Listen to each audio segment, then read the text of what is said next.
My first question is for Hailey in London. I love that we have this LGBTQIA storyline in the show. And I love your growth. London, I love seeing you grow as a father. But we know in this family, it's one step forward, two steps back. So can you all share just some insight about your dynamic as daughter and father this season? I think right now Marvin's at a place where he's just trying to. He can't undo what he did or necessarily make up for the times he wasn't there. So now Marvin's just saying, okay, I've learned from that. I just want to try to at least be more present. And Marvin wants to be more present in Jukebox life. And sometimes he might go a little too far with it, but he's just trying to find a balance, because at one point he wasn't there at all. So now I think people might feel like or not people, Jukebox might feel, because I don't even think Marvin feels he might be doing too much. But at times, Marvin's just he got to find a balance between being not present and to be very present. Yeah, I agree. I think as much as I advocate for Juke and her emotions and stuff, me as a viewer and someone who loves the show, I've always been like, okay, he's trying. Like last season when we were filming, I was like, okay, girl, like he's trying. Okay, he's trying a little too hard. Or okay, I can't tell if he's not. Like sometimes it's like, oh, but like I'm like, I want her to open herself up more to the idea of having a relationship with her dad, which look, I love that now we can have that conversation, right? Of like, if you had a parent that didn't treat you right or show you love, you're not obligated to maintaining some form of a relationship with them. But back in the 90s is a lot different. So I think people will be excited to see how the two of them try to forge that relationship. Definitely. Malcom, Uncle Lou has big dreams, but feels stifled by Rock and the family business, and that he's coping with alcoholism. There are some people who I know can relate, to the upbringing that Uncle Lou has had. So do you have any advice for just how to cope in a productive way? And will we see that this season? Okay, well, that's two different. One, I am not medically advised to give no advice on coping mechanisms. Do not take my advice. Like, I don't have any particular habits or anything, but I also don't presume to have a prescription for other people, because everybody's so different, right? Some people are looking at his character and going, why he tripping?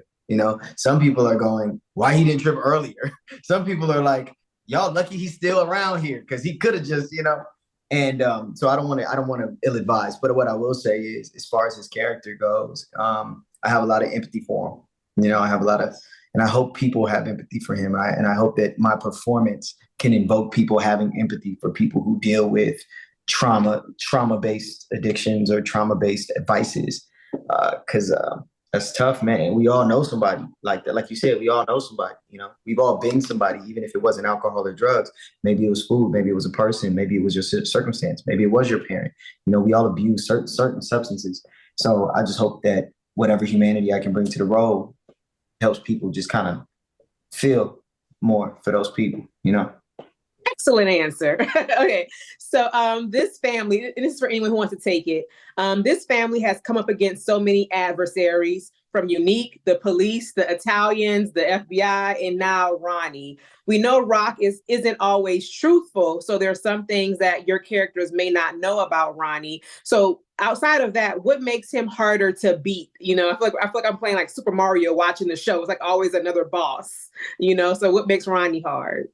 I don't, you might know more than I know as far as that, because again, our storylines, we're not as intertwined as I think we were as a family the first season.